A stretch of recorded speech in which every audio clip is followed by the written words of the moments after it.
皆様こんにちは。ミニマリストリーです。今日も音声によるラジオ形式でお届けいたします。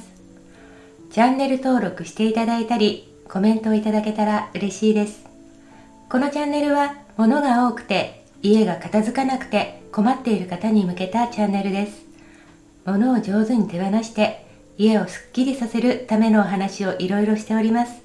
また最後には捨て活よりも大事なことのお話もしていますので、ぜひ最後までご覧くださいね。今日は人生を劇的に変える10のミニマリスト的習慣についてお話ししようと思います。ミニマリストとかミニマリズムっていう言葉、ここ何年も流行っていますよね。皆様の中には部屋をすっきりさせたいという気持ちがあるんだけれども、ミニマリストっていうと、例えば何もない白い部屋にポツンと座っている姿とか、床に直接寝るとか、服は1枚だけとか、1日1食だけ、お皿は1枚だけとか、極端なものが目につきますよね。でも50代としてはそういった生活はどうなんだろうとか、現実的じゃないなっていう気がしてしまいますよね。そんなに極端なことをしなくても人生を劇的に変えることができるミニマリスト的な習慣があります。極端な例を見てしまうと、自分はミニマリストには絶対なれない、無理とか思ってしまいますよね。物の数を減らすという目的のためだけに、好きなものとか使っているものまで捨てなくちゃいけないのとか、思い出の品とか綺麗だからファンだから持っているものまで捨てなくちゃいけないのとか、まるで人生を縮小していくみたいな感じで、ちょっと寂しくなっちゃいますよね。でも恐れを感じる必要はありません。私たち50代が目指しているものはそういった極端なものではなくて、家をすっきりと快適に機能的に効率的にしたい、ひいてはいい気分で暮らしたいっていうのが主な目標じゃないかなと思います。余計なもの、使っていないものを持たない、好きなもの、使っているものだけを家に置くというのがシンプルな考え方なんだと思います。つまり余計なものとか使っていないもの、好きじゃないものは手放して家から出してしまって、自分が好きなもの、使っているものだけを置くための場所を作って、発展的に自分の家を素敵にしていくんだ、ハッピーに暮らせる環境を作っていくんだという考え方がいいと思います。そのためにミニマリズムの考え方をちょっと生活に取り入れるだけで人生が劇的に変わります。今から捨て活とかミニマリスト的な生活を始めれば、毎日が軽くなって無駄のない快適な家にすることができます。では、すっきりとした家を作るためのミニマリスト的習慣10のステップを始めます。最も重要な最初のステップは1、それぞれの場所に合ったものを置くです。せっかく捨て活したのにだんだん元に戻っていく、だんだん散らかっていくということはありませんか？それはそれぞれの場所に適したものを取り出しやすい形とか置きやすい形、戻しやすい形で置いていないことが原因なんですね。その場所の目的を考えて、物を置いておきたい理由とか目的をきちんと考えて収納することが大切です。そしてその場所に関係ないものを置かないというのも重要です。例えば玄関周りはコートとか靴といった外出するときに必要になるものや、スリッパやカバン置き場、傘置き場とか家に入るときに必要になるものを置く場所です。外に出て行ったり外から帰ってきたときにすぐに手に取ったり置いたりすることができるようにしたいですよね。なので整理整頓が得意じゃない子供とかパートナーの人でも簡単に置いたり取り出したりが自分でできるようにすることがおすすめです。カバン専用のバスケットを置いたり、コートをかけるための専用のフックを取り付けたりして工夫しましょう。朝からどこにあったっけと探し物を始めて時間を無駄にしないようにするためにも、必ずそこにあるという状態にいつもなっていて、すっと取り出しやすいようにしておくことが大切です。出かける準備や帰ってきた時のあれこれは玄関で完結できるようにしましょう。家の中に散らかりが入ってこないようにする工夫をすれば効率的に暮らすことができるようになります。逆に玄関の機能に関係のないもの、例えば古新聞とか畳んだ段ボールとかが置いてあると、そこに散らかりが集まってくるので、こういったものは置かないようにしなければいけません。それぞれの部屋を見直してみて、関係ないものが置いていないかどうか、必要なものが適した場所に置いてあるかどうか、取り出しやすい場所に取り出しやすい形で置いてあるかどうかを改めて見直してみてくださいね。ミニマリスト的習慣のステップ2つ目は、1つ入ったら1つ手放すルールです。これはとっても簡単で実行しやすいのに効果がある習慣です。何か新しいものを1つ買って家に入れたら、すでに持っているもの1つを譲ったり寄付したりリサイクルに出したりして手放すというルールです。そうすると家の中の物の数が増えなくて済みます。物の数がいつも同じ数になるんですね。これは同じ種類のものでなくてもいいです。どういうことかというと、本から本へ、服から服へのように同じ種類のアイテムだけではなくて、例えば服を1着買ったら靴を1足手放す、本を1冊買ったらカバンを1つ手放すという手放し方でも大丈夫です。また、比率を1対1に固定する必要もありません。1対2とか1対4に自由に設定してもいいんです。これは物を大幅に減らしたいときに効果的です。例えば、シャツを新しく1枚買ったら、古くて着ていないシャツは2枚手放すとか、新しく使いやすいお鍋を1つ買ったら、古かったり使いにくかったフライパンとお鍋と複数持っていたフライ返しとお玉、合計4点を手放すとかです。新しく何かを買ってきた時には気分も上がっていて、使いにくいものは手放そうとか、使っていないものは手放そうというテンションが上がりやすいので、効率的に古いものとか使いにくいものを手放すいいチャンスです。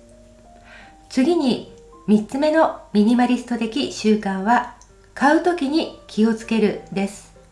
家に入ってきたもの、家に溢れているものを時間とかエネルギーをかけて手放すよりも、買うときに気をつけるというのが一番の対策です。不要なものは家に入れない。それが最善の方法で、生活よりはるかに簡単です。私は以前は衝動買いしてしまったり、そんなに好きではないけど、とりあえず自分の欲しいものに似たものを買ってしまって、でも結局は使わない、着ないというものがたくさんありました。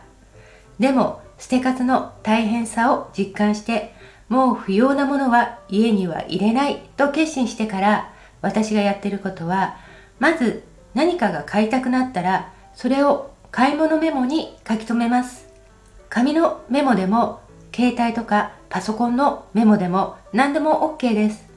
そして本当に必要か、本当に欲しいかどうか、30日間、1ヶ月ですね、考えます。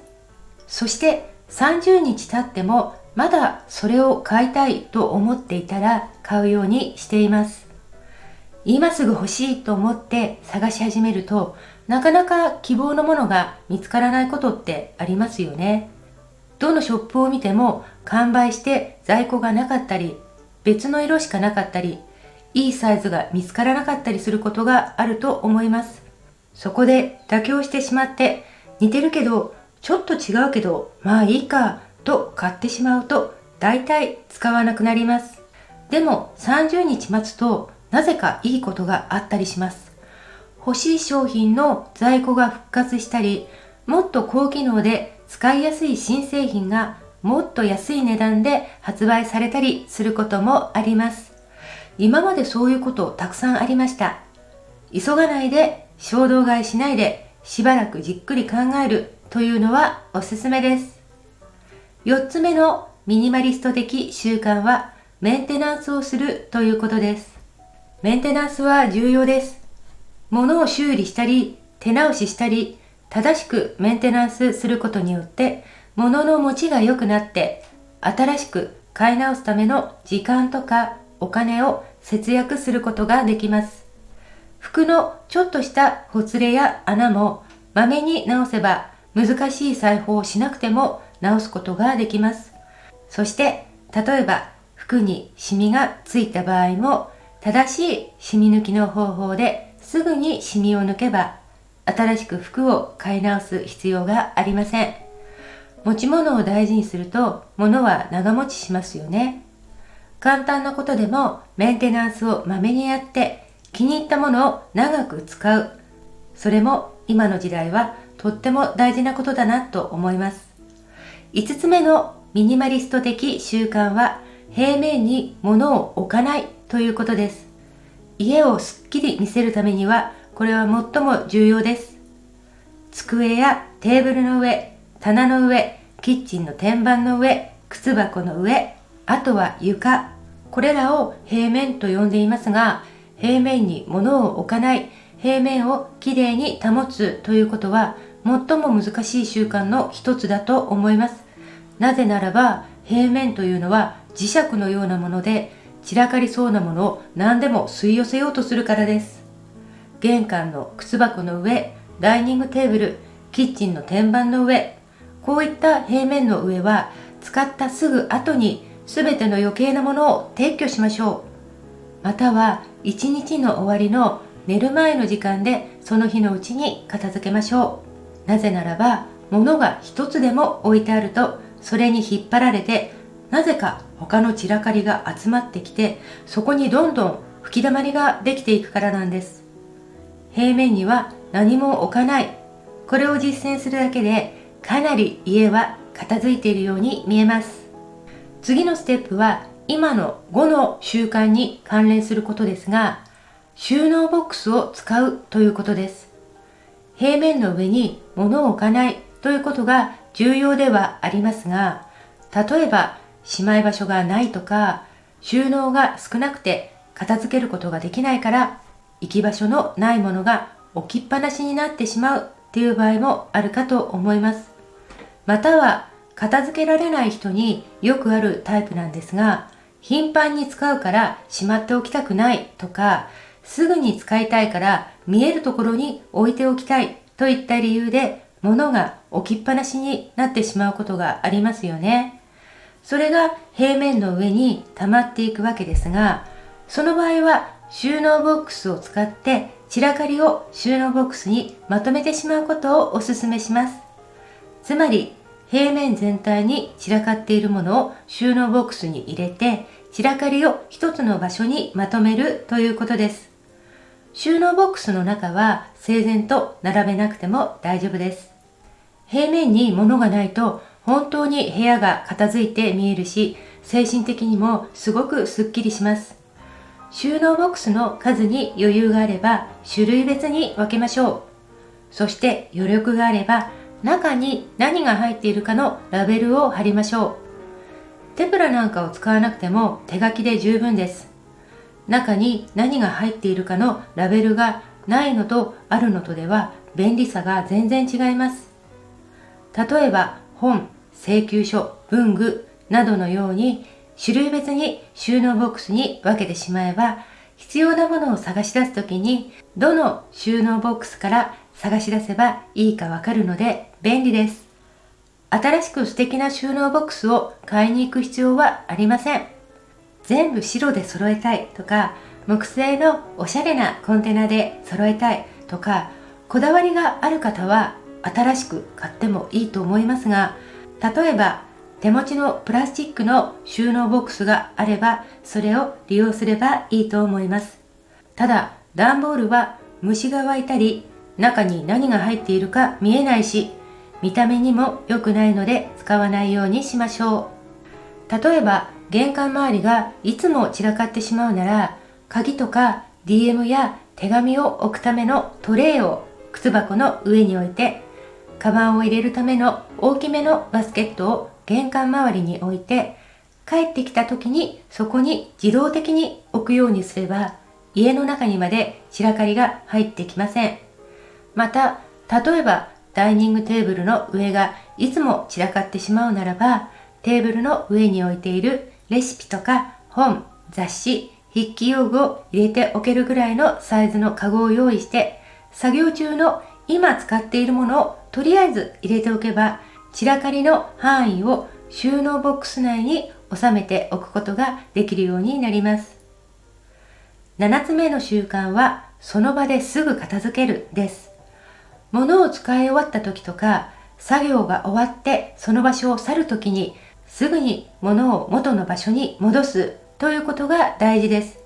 置きっぱなし、やりっぱなしにして、一日の終わりに山のように積まれた散らかりを片付けるのではなくて、その場ですぐに片付けるということですね。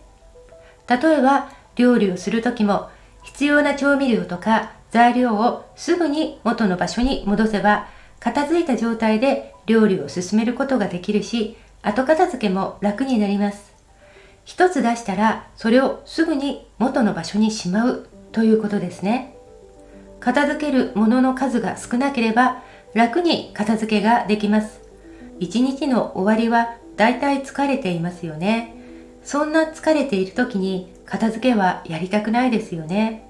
なので、明日やると先延ばしになるから家が散らかっていくんです。次のミニマリスト的習慣は代用品を使うです。専用のものを使わなくてもできる家事はたくさんあります。私の場合は、例えば味噌こし器がありました。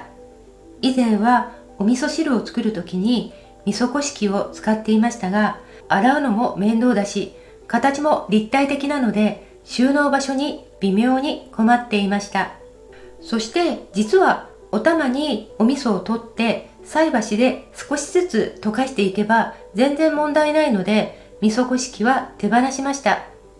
あとはカビ取り専用のカビ取り剤を使う代わりにキッチンハイターを使ったり、いろいろな専用の洗剤の代わりに重曹を使ったり、代用品を使うことによって専用のものを買い揃える必要がなくなるので、収納場所も取らなくて家のスペースを節約できます。9番目のミニマリスト的習慣は、通知をオフにすることです。不要品の捨て数とか物理的なミニマリズムも大事ですが、時間的な無駄を手放していくことも大切です。SNS の通知を切る。これだけでかなりの時間の節約になります。通知があるたびに携帯を開いて返事をして、ついでに他の人の投稿をチェックして、その流れで他のサイトをいろいろ見て回ってとやっていると、時間があっという間に過ぎていきます。私は SNS の通知のほとんど全てを無効にしています。通知音が鳴るたびに電話をチェックすることはやめました。メールの返事とか SNS のコメントの返事をする時間というのを決めて、その時間に一気にやってしまいます。SNS の世界ではフォーモと呼ばれている言葉があって、取り残される不安とか見逃すことへの恐れっていう意味なんですが、情報を見逃さないようにいつも SNS をチェックしてしまうという状態ですね。これは良くないです。通知を切ることによって時間も大幅に節約できて、精神的にも楽になります。最後のミニマリスト的習慣は、優先順位をつけるということです。捨て方とかで物理的な散らかりを改善していくことも大事ですが、時間の使い方とか心の配り方の配分を整えていくことも大切だと思います。やらなくちゃいけないことをすべて詰め込んで、やることリストを作って、それを忠実にこなしていくこともいいんですが、優先順位をつけて本当にやる意味のあること、自分にとって大切なことはどれなのかを考えることが大事だと思っています。例えば、そんなに重要でないこととか、義理でやっていることがあれば、それを見直して切り捨てていけば、毎日の忙しさをもっと緩和することができるんですね。すべてに対して頑張る必要はなくて、全くやらなくてもいい場合もあるし、やらないことを決めるということも重要だなと最近思っています。優先順位をつけるということですね。何をやめるのかを迷ったときは、紙に書き出して何をやらないか、何に頑張っていくかをじっくり考えてみる。そんな時間も必要だなと思います。紙に書き出してみると結構答えがあっさり出てきたりするのでおすすめです。こんな時代だからこそ自分にとって重要なことだけのためにより多くの時間とか努力を注いでいきたいですよね。あなたがやらないと決めたことは何ですか？もしよかったら概要欄にコメントを書いて教えてくださいね。さて、人生を劇的に変えるミニマリスト的な習慣のお話、楽しんでいただけましたでしょうか？ぜひ参考にしていただければと思います。このチャンネルでは捨て活に関する動画をいろいろ発信しています。なかなか手放せない、捨て活が始められないという方は、ぜひこのチャンネルの他の動画も見て、モチベーションをアップしてくださいね。最後までご視聴いただき、どうもありがとうございました。